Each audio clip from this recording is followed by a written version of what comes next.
nailed it. That's 3 words I'd use to describe myself.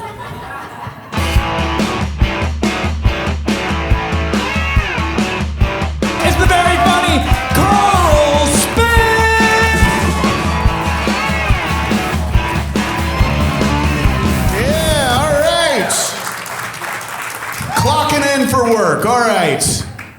I didn't have a job for about 6 months. When I lived up in Chicago, I had 1 interview in that 6 months. I ran into the lady that interviewed me at a bar, and she came up to me and she was like, "Hey, I know you."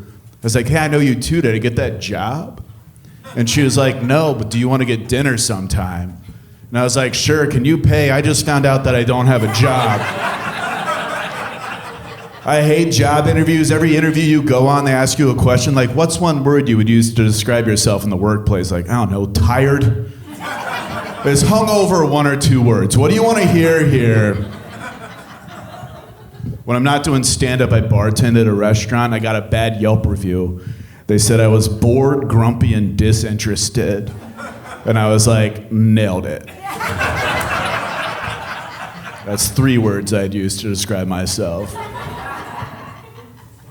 Even though I bartend and I do this, I'm still always broke. Like, my identity got stolen. The guy got $250, and that ruined my life. Most people, when their identity gets stolen, their bank calls them. They're like, "Hey, we think somebody tried to steal your identity." I had to go to my bank and be like, "Hey, I think somebody tried to steal my identity." And they're like, "Yeah, we know. We just thought you'd be better off starting over." Yeah, that's a little rude. I never wanted a job, let alone 2 jobs. I never wanted a single job, but they prepare you for jobs so young. Like, what do you want to be when you grow up? I was 5 years old the first time somebody asked me that. What do you want to be when I didn't know what jobs were. I knew superheroes, and I knew that my dad left the house to go do something called middle management, and then when he came home, he was sad. What do you want to be when you grow up? And like, I was 5, so I just answered like, well, when I was 3, I wanted to be Spider-Man, and when I was 4, I wanted to be Batman, and now that I'm 5, I want to be in middle management because my dad says once you get older, you have to give up on your dreams and find a job that pays well. My teacher's just like, Jesus Christ, you're the most depressing kindergartner I've ever met. What do I want to be when I grow up? Independently wealthy enough to not have to work, but not so rich that I'm a monster? How's that? When I was in the 4th grade, I found this worksheet at my parents' house, and I said when I was in the 4th grade, I wanted to be an NBA player. And I don't know if you see me, but that wasn't in the cards. Me wanting to be an NBA player is like an NBA player wanting to be a hobbit. Like, it's not... I had about as much of a chance of scoring a single basketball point ever as Shaquille O'Neal had winning an Oscar for that Genie movie in the 90s. It was never gonna happen. But my parents were always like, "Oh, follow your dreams, follow your dreams." So in my early 20s, I was in bands and I toured, and then I became a comedian, and I'm living proof that following your dreams is fucking stupid. Don't do it. I had to bartend at the School for Creative and Performing Arts prom, giving all these theater kids soda pops. But it was kind of an honor because I got to look at these kids that were looking for life in the creative and performing arts, and I got to tell them if they just stick with it and get good at it, one day they too could bartend a prom.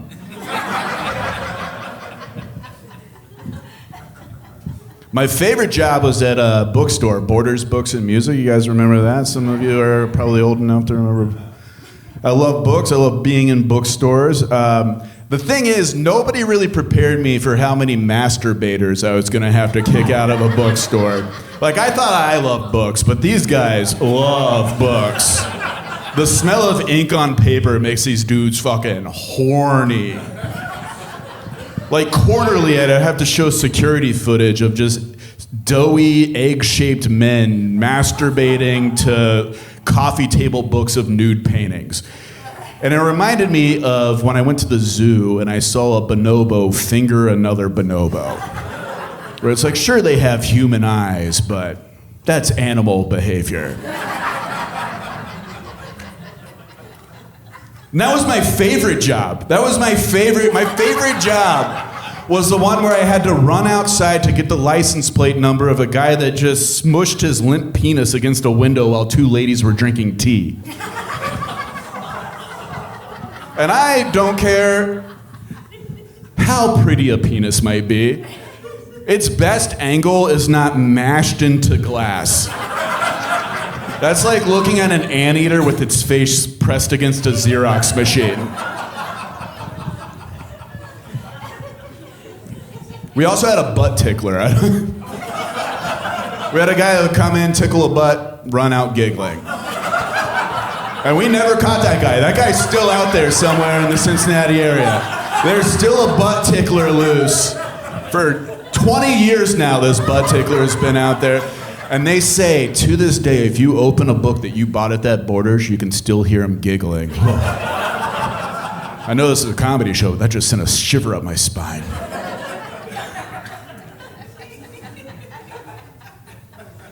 My least favorite job was this one job where the guy stopped paying me. And that's a pretty good sign that you have a bad job, is when you stop getting money for it, you know? He told me, he was like, I'm sorry, I just have a hard time keeping track of payroll, which would make sense if I wasn't his only employee. That'd be like you all not being able to keep track of how many comedians were on stage right now. You know, like, it's just like, what are you doing? It's not fair. My first job was at Kings Island, the amusement park. I guessed age and weight at Kings Island when I was 15 years old, and people are always like, was there a trick to that? Like, yeah, there's a trick. You just lie to fat people so you don't get caught, or so you don't get slapped, you know? Is there a trick to it? I learned how to steal money without getting caught. Is that a trick? It's a pretty good trick. My boss at that job, he was a sad divorce guy, and he would come to work every day carrying a briefcase to an amusement park to boss around 15-year-olds. A briefcase. And you're like me, like, what was in the briefcase, Karl? What could possibly be in a briefcase? Was it files on how to better guess age and weight? Or maybe it was plans for a new roller coaster. Perhaps it was a kilo of uncut cocaine. And the answer was none of these things. It was empty. It was as empty and barren as his studio apartment's walls that he had to get after his wife left him. He brought an empty briefcase to boss around 15-year-olds. And then he sent me home one day because he was like, you gotta shave the stubble on your face. I was like, actually, I'm 15, I'm just gonna quit. Trust me, I saved up enough stolen money from this place. And then he begged me to stay, and I was like, Jesus, now I know how your wife felt.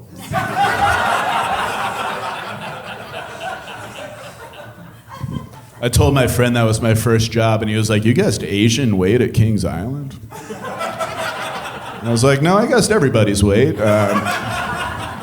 He was like, you guessed everybody's weight as if they were Asian? Was it their Japanese weight, their Korean weight? And I was like, no, man, age and weight. And he's like, why are you saying Asian like that? And I was like, my God!